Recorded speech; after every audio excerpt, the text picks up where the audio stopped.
주가가 오를 때 거래량도 같이 튀어 올라주는 종목을 사면 앞으로 성과가 좋지 않을까라는 가정에서 이 팩터를 만들었지만 실질적으로는 오히려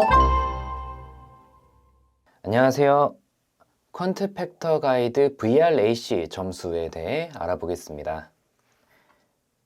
VRAC 점수는 주가에 따른 거래량을 의미하며 주가가 하락할 때보다 상승할 때 거래량이 많은 종목을 찾는 데 활용됩니다. 계산식은 상승일의 거래량 합계 플러스 변동 없는 날의 거래량 절반에서 하락일의 거래량 합계 플러스 변동 없는 날의 거래량 절반을 나눈 다음에 곱해줍니다. 이것은 20영업일 기준입니다. VRAC 점수가 높은 종목의 경우에는 확실히 상승할 때 거래량이 터지는 모습을 볼 수 있고요. 반면에 VRAC 점수가 낮은 종목의 경우에는 하락할 때 거래량이 오히려 많은 경우인 것을 확인할 수 있습니다.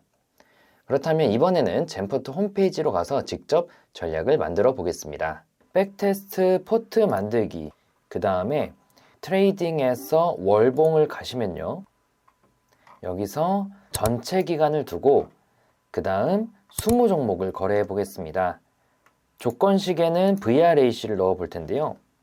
VRAC 점수가 0보다 크다.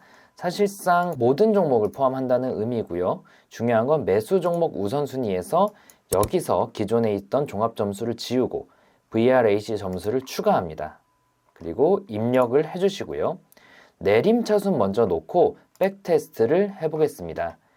이렇게 하면 VRAC가 높은 종목들을 20종목 사서 1개월에 한 번씩 리밸런싱 한다는 의미인데요. 백테스트가 완료된 결과를 보니 2007년부터 누적 수익률이 마이너스 68%, 연평균 CAGR로는 마이너스 7%, 수익률 그래프를 보더라도 코스피, 코스닥 대비해서 굉장히 안 좋은 성과를 보였습니다. 이거를 포트 수정을 누르거나 아니면 포트 복사를 한 다음에 수정을 누르시면 이렇게 설정을 변경할 수 있는데요. 여기서 내림차순이 아니라 오름차순을 통해서 VRAC 점수가 낮은 순으로 20종목을 사서 1개월에 한 번씩 리밸런싱을 하게 백테스트를 한다면 아까보다는 좀 나은 결과가 나옵니다. 2007년부터 2022년까지 32% 정도의 수익률이 나옵니다. 그렇다면 이 두 개를 비교해 보겠습니다. 방금 봤던 오름차순 포트 비교를 누르고요. 이번엔 내림차순 포트 비교를 눌러서 선택 포트 비교를 해볼 텐데요. 수익률을 보면 이처럼 오름차순, 즉 VRAC 점수가 낮을 때 오히려 성과가 좋았다는 것을 알 수 있습니다. 사실 의도한 바는 이 주가가 오를 때 거래량도 같이 튀어 올라주는 종목을 사면 앞으로 성과가 좋지 않을까라는 가정에서 이 팩터를 만들었지만 실질적으로는 오히려 점수가 낮을 때 결과가 좋다라는 것을 알 수 있습니다. 일반적으로 이런 모멘텀 팩터들은 기존에 의도한 것과 달리 역순위 결과가 좋게 나오는 경우가 있습니다. 이번에는 백테스트 그리고 포트 만들기, 그 다음 트레이딩에서 일봉으로 가서 백테스트를 해보겠습니다. 설정 조건을 미리 제가 입력해 놨는데요. 운용기간은 전체로 두고요. 그 다음 밑으로 내려가서 매수 가격 기준을 전일보다 5% 높게 설정을 합니다. 그리고 5% 비중으로 20종목을 매수하겠다고 하는데요.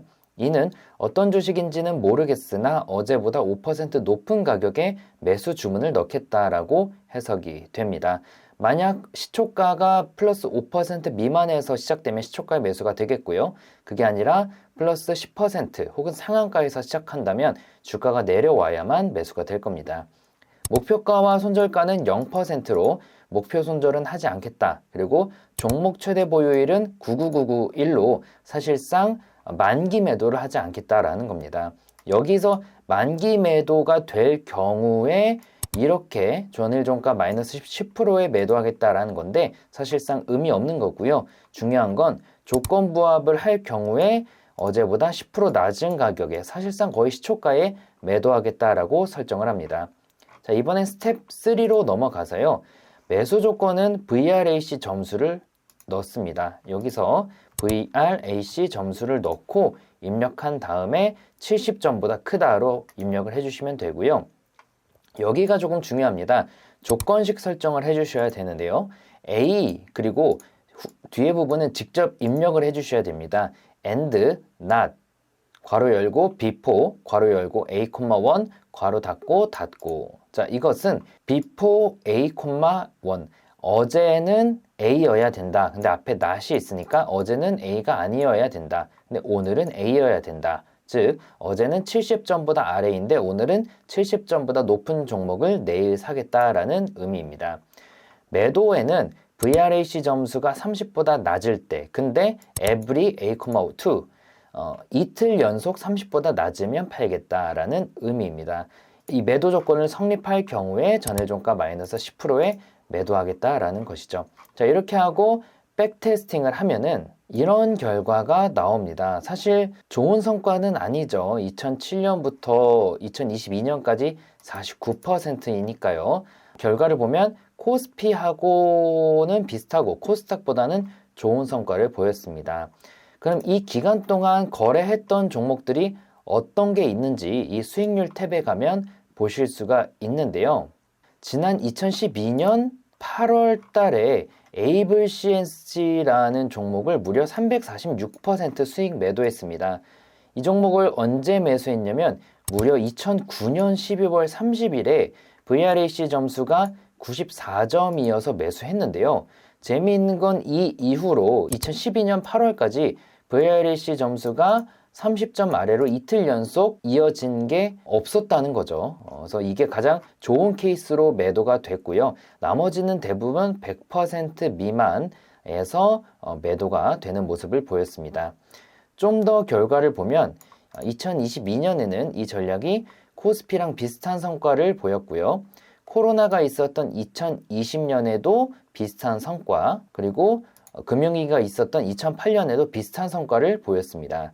자, 그러면 이번에는 평가지표 확인을 눌러보면 뭐 손익비 등등이 나오는데 이 CPC 인덱스라는 게 빨간색으로 안 좋다고 합니다. 1.2보다 높아야 좋은데 0.75니까요. CPC 인덱스는 승률과 손익비와 평균 손익비를 곱한 건데요. 여기 손익비, 평균 손익비 등을 곱한 거죠. 즉 손익비나 이런 부분들이 그다지 좋지 않다라고 봐야 되고요. 샤프 레이시오도 높을수록 좋은데 0.15면 굉장히 낮습니다. 그래서 안정성이 좀 부족하다. 그리고 여기 밑에 내려가 보면 코스피와 코스닥 상관성이 0.7과 8입니다. 상관성이 1이면 똑같이 움직인다라는 것인데 0.8만 돼도 사실 굉장히 비슷하게 움직인다라는 의미이거든요. 이런 전략들은 안 좋죠. 지수와 상관성이 높으면 지수가 떨어질 때 같이 떨어진다라는 의미니까 좋지 않은 전략입니다. 자, 오늘은 VRAC 점수를 활용한 전략을 만들어 봤는데요. 성과는 좋지 않았습니다. 하지만 방송의 취지가 팩터를 알아간다라는 점에서는 여러분들이 오늘 배운 것을 기반으로 여러분들의 전략을 직접 만드는데 활용해 보시면 좋을 것 같습니다. 자, 오늘 방송 여기서 마치겠습니다. 감사합니다.